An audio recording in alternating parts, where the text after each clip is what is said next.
Good afternoon, everybody. It's a great Sunday afternoon. I'm standing out here at the Lake Highland North Park. That's basically opposite White Rock Lake for all of you who live in North Dallas. And it's a beautiful afternoon. The weather couldn't be more perfect. We're out here at the Ebola Awareness Funds Drive. And if you all are at home, I'm sure I'm going to meet you later. This is a very noble cause held by the Liberian Nurses Association alongside ATEAM, TOWNKRIER, DFW, BIGOBI, and a ton of other names who have come together to collect medical supplies, money, and anything else that is deemed necessary to help Liberians and basically the whole of West Africa in the fight against Ebola. So this afternoon I'm going to take you around and we're going to talk to a couple other people, and we're going to go and enjoy the event and find out what's happening, and I'll meet you all again right at the end of the show. Enjoy.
Good evening, everybody. Good afternoon, actually. I'm here with Mr. TOWNKRIER himself, one of the major brains behind the Ebola Awareness Funds Drive. How are you, Mr. TOWNKRIER? I'm doing great, my dear.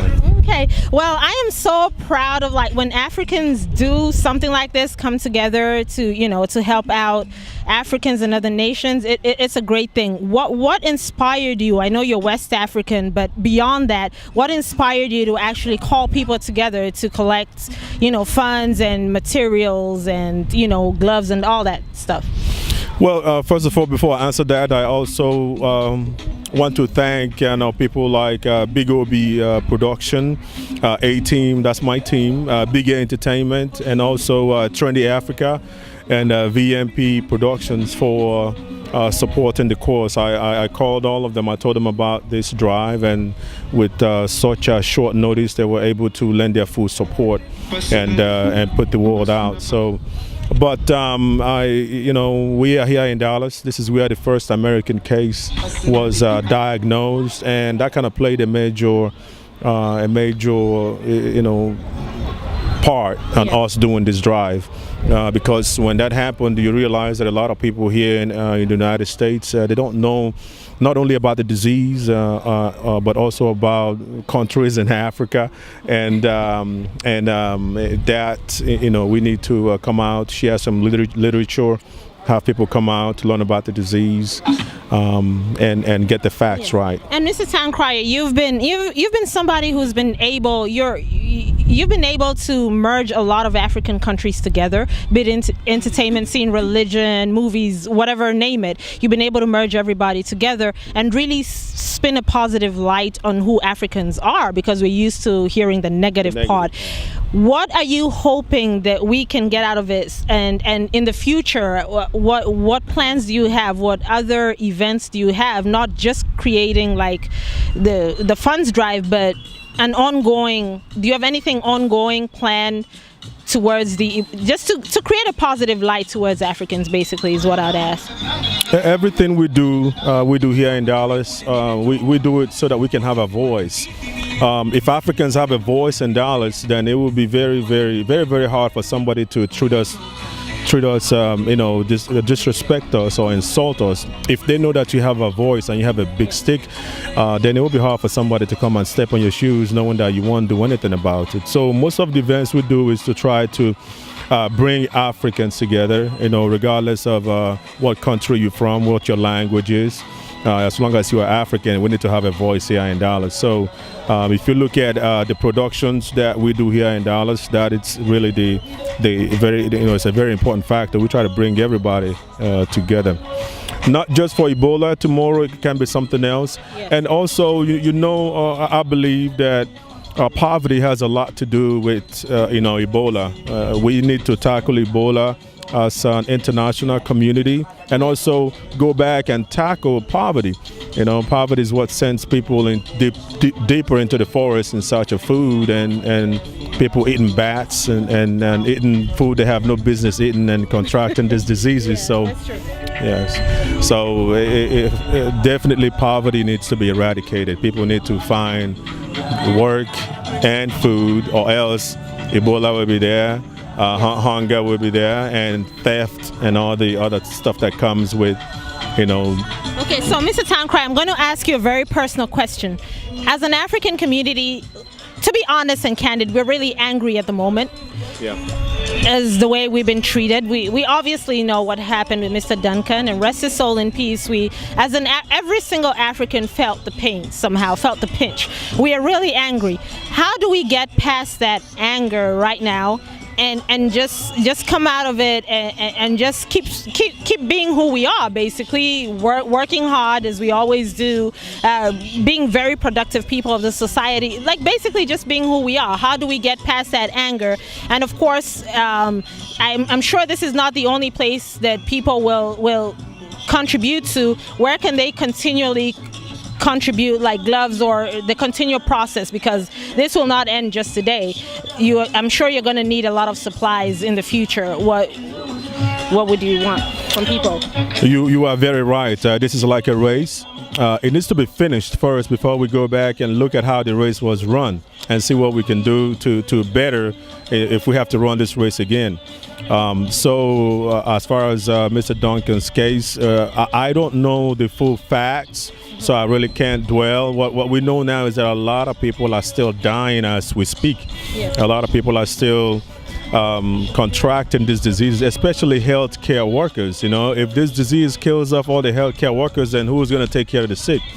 So that's why we need to focus on this drive. I like what is happening now. People actually know about the drive. I know that if we do it again, a lot more people will come now that we have, you guys covering it. We have Fox 4 and Fox 8 also covering it. So I know that if we do it again, that we'll get a bigger response.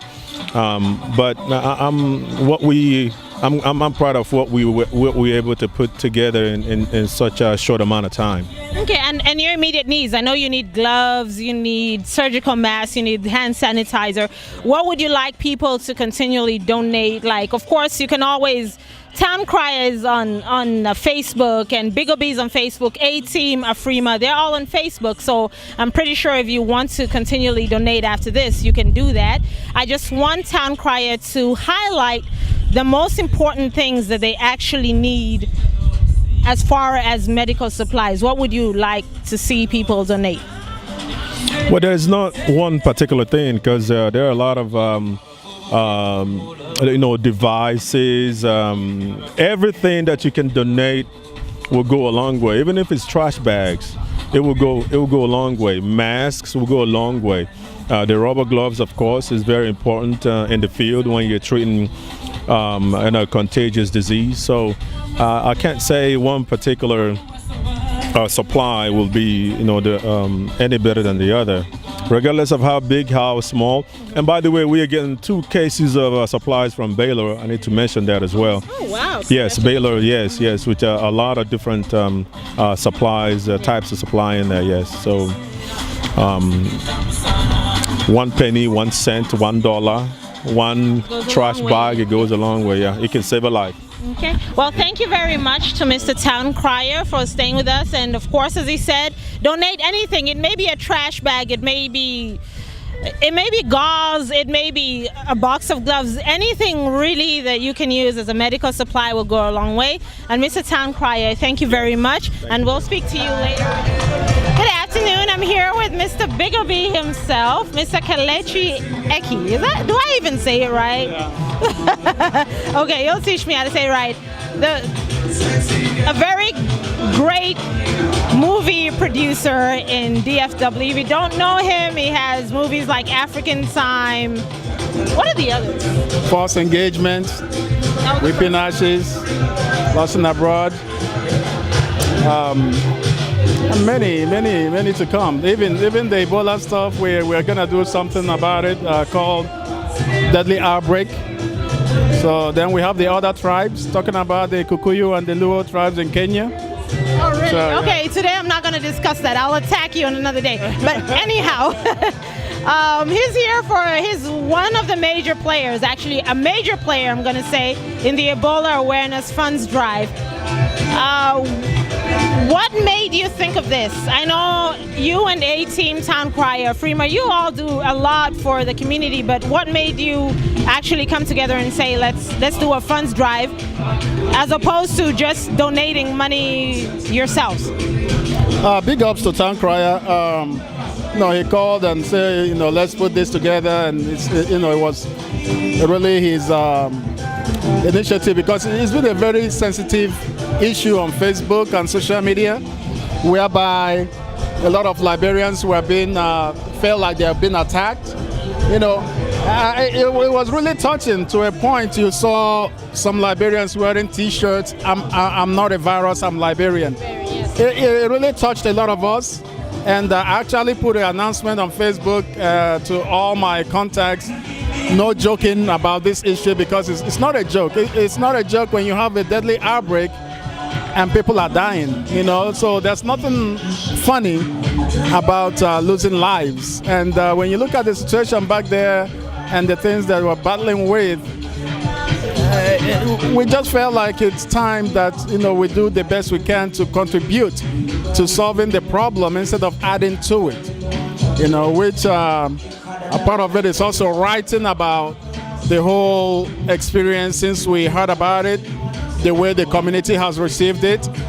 So going back to your question, instead of making this online donations or mailing something, we actually made this as an attempt to bring the community together. And the Liberian community will have been here, but they have a previous function, a church function that we learned that they had a church function that they couldn't give up to be here. Now church is important, God first. Yeah. So that's why we are here, to bring the community together. And as you can see, there are Nigerians, there are Liberians, there are Sierra Leoneans, Ghanaians, Kenyans are in the house. So that's the whole goal, is we continue to bring everybody together. That's been our theme. Okay, so I know you're in the entertainment business, and I know you're very liberal, but I really wanted to ask you, because you touched on it, when people start to make a joke about Ebola, do all these little clips or little videos about Ebola that are supposed to be funny, but they're really not funny, do you think it's necessary for Africans to go that route and make a joke of it? Or do you think this is really a serious thing that we should actually be paying attention to and using all our energy and resources to help people in Liberia, as opposed to maybe garnering views on Facebook or garnering views on YouTube because you posted a funny video about Ebola? I'm not sure what you think about that. Well, it depends.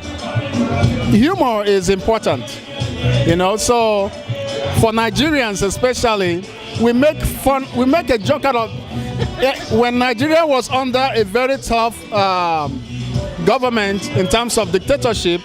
We made the happiest people in the world. We made the list of the #1 happiest people in the world. There's a reason for that. Is no matter what situation we find ourselves in, we find a way to use humor to deal with it. But and in doing so, we have to be sensitive to others. If they're not receptive of the humor, stop, don't do it. So there are certain things. But in this situation where I have Liberian friends here, and I talk to them on the phone, and I'm hearing, oh, I lost my aunt, I lost my dad, it hits home when somebody is actually telling you, I'm going to Atlanta, I'm going to New York, to attend a wake for our aunts that passed away back home. The humor dries up. Yeah, so yeah, I'm not gonna sit here and castigate people that are trying to make people laugh about it.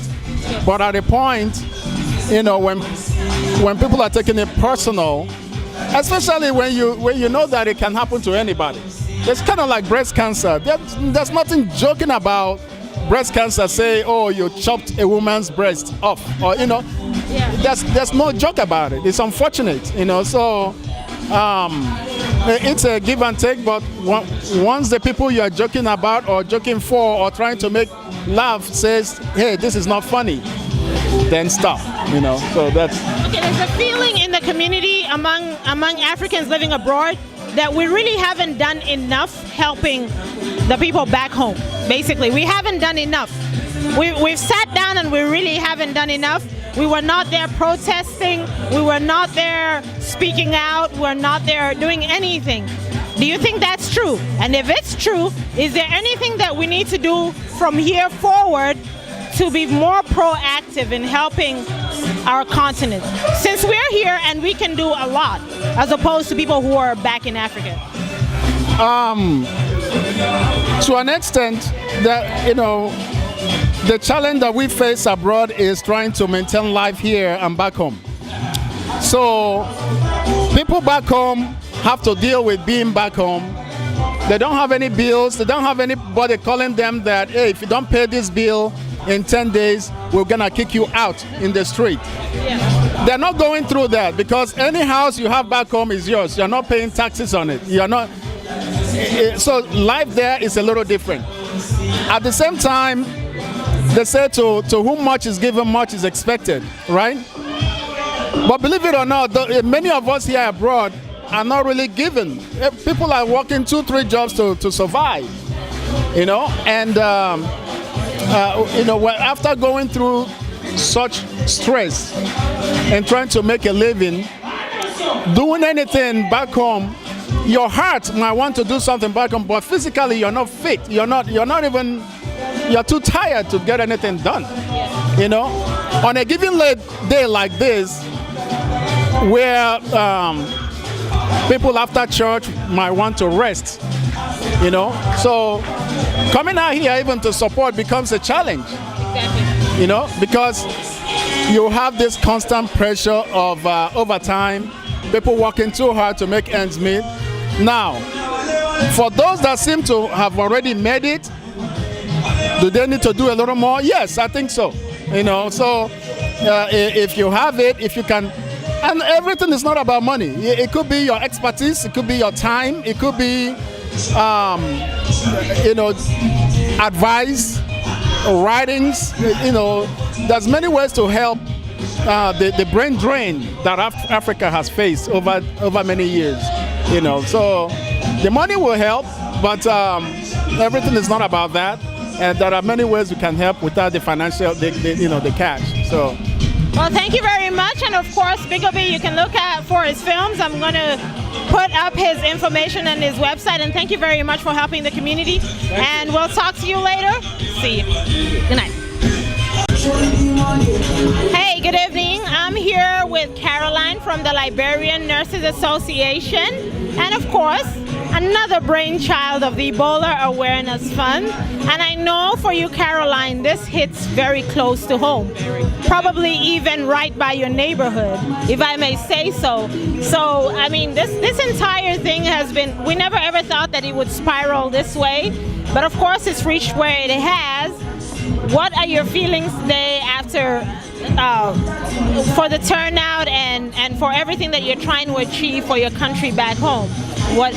Well, I first of all say thank you for taking out the time to come here. This is a big event for me, and as a Liberian nurse and as a born citizen of Liberia, I'm very proud to be from Liberia. And thanks to Dr. Yas for calling us and the heart that the African community have here in Dallas to make us a part of this. Because out of all of the organization, the Liberian Nurses Organization was the one and the only one that he selected to be here and to donate everything that you and everybody else is bringing here today is coming to the Liberian Nurses Association. So we just want to say thank you.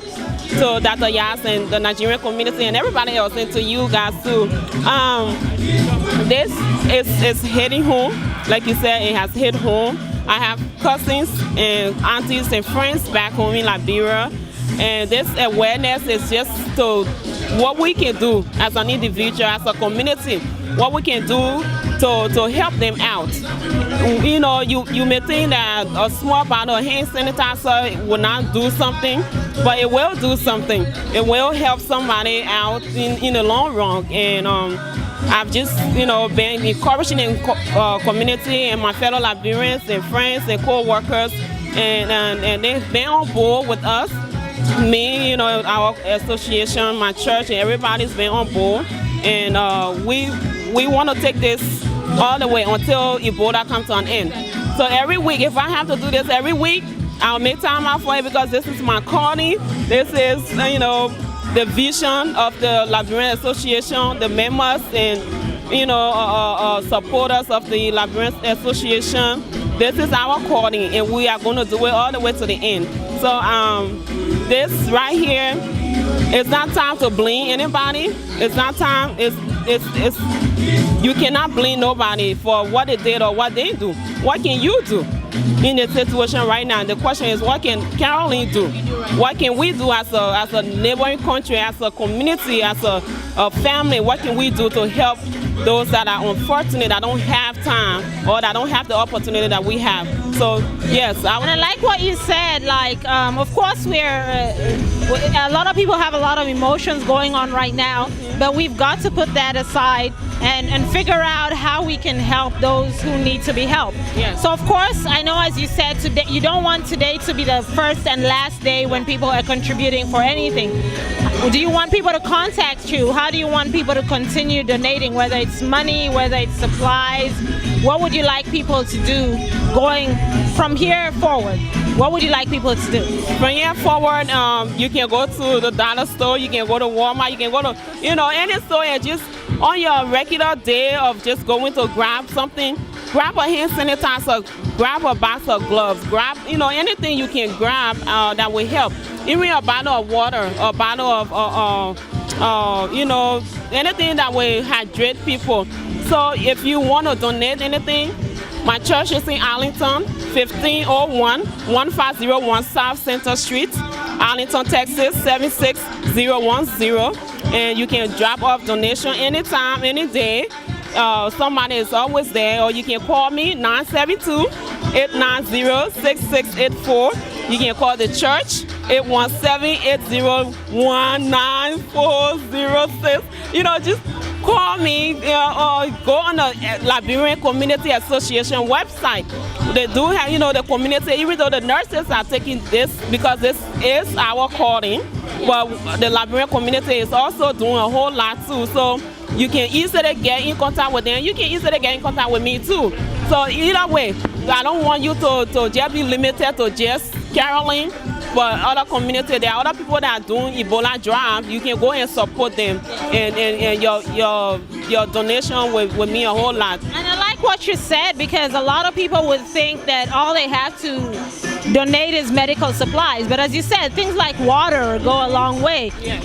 There are a lot of other supplies, basically anything that you think could run a clinic. If any of you, as you said, you know, back in the rural areas, there are a lot of things that could be used besides bandages and gloves, water, food, anything that's, anything, bed sheets, yes, anything that you think a person could use back home. Just come on, it's things. Go and look in your closet, I guess. Go look in your garage. Exactly. Look in your garage. You probably have a bed sheet that you're not using, that you never used before. You know, go and look in your garage and see if you have a bag of rice. Like I had 2 bags of rice in my garage, and I was not going to ever open. You know, the people, they need food. Even though the virus is killing people, but people are also dying from starvation. People are dying from dehydration. People are dying every day from other things other than Ebola, because they don't have the necessity things that we have here that we take for granted. You know, they don't have that. People don't have good shelter, good environment, sanitary environment. So if anything you have, money, we need the money to be able to ship these supplies that we get. if you give us money, we have churches, mega churches in Africa that are doing something for their members. So we can send that money to the church, and the church will be able to provide those necessary things. Since, you know, it's very difficult to get these things on ground in time, but the money can get there right away, and they can buy food, they can buy chlorine, they can buy, you know, water, and give the people hope, because that's what we need right now. We need hope. We need to know that America, the international community, is going to be there with us, and because of that, God first, and because of our sisters and brothers supporting us and sponsoring us, we have hope that there will be a better tomorrow. Okay, well, thank you very much, Caroline. And as you know, we're going to put all her information at the end of the video, so you all can go and donate. And this, as we said again, this is an ongoing process, and I'll be talking to Caroline again later in the future, and you'll see more of the story. So thank you very much from the Liberian Nurses Association, and keep the funds coming and keep the donations coming. Thank you all, and Africa is one. You don't have to be a Liberian, you don't have to be a Kenyan, you don't have to be Tanzanian, you don't have to be Nigerian or wherever. You're just, at this point, you're just an African. One last word you want to say to Africans, because I know you don't want Africans to feel like, okay, I'm West African, I'm East African. What's the last word you'd want to tell Africans as a whole right now, if there's one thing you'd like to tell Africans? The one thing I'd like to tell us Africans is to be united. Unity will break the bound. Unity, you know, in the Bible, when the children was together, when the children of Israel were together, God did wonders in their midst. So unity, it's not about a Liberian or Nigerian. It's not about what country you're from. It's about coming together as one. We are one continent, one people, one united people under God. So I'm just asking all the Liberians, all the Africans, West, East, North, South, to all come together and fight this together. We gotta fight this together for the international community to know that yes, Africans are together, and because of that, they too will be able to come in and do what they need to do for us Africans. Well, thank you very much, Caroline, and I wish you the best of luck. And of course, Africans, this is the one time I implore all of you, and the Liberian Nurses Association also implores all of you to come out and help out. Thank you very much. Have a great afternoon. Thank you. It was a very great afternoon today. We were, of course, at the Lake Highland North Park, and I got to meet a lot of countries, a lot of people representing countries really for the cause of Ebola awareness and a cure, not just for today, but for the future as well. And at the end of this video, we're going to show you contact information where you can donate anything. From what I heard out of everybody was there's a need for supplies. You may look in your closet, you may have a trash bag, you may have gloves, you may have paper towels, you may have water, you may have a bag of rice that you're not using, and perishable goods. Basically, we need all of that. There are children who need food. Anything and everything you can think of. Of course, a lot of you are going to go into the winter time and you're getting rid of all your summer clothes. Think of it as a spring cleaning kind of thing. Just gather food supplies, clothing, anything that you can, and of course money as well. But I would implore everybody to do this, not just for as a Nigerian, as a Kenyan, as a Liberian, as a Ghanaian, just as an African. I believe what I felt from everybody is let's all stand united. If we stand united, we're going to be a powerful force. If we go into this thing single-handedly, we're never ever going to make it. So we've got to all be united as a single force. And I hope that you all will take a moment to reflect that today it may be the Liberians, today it may be West Africa, tomorrow it may be East Africa, it may be North Africa, it may be anybody. As long as you're an African, something may happen and you may need the help of anybody and everybody. So I implore you to all take a moment and help your brother, help your sister. Have a great evening. Take care of yourself.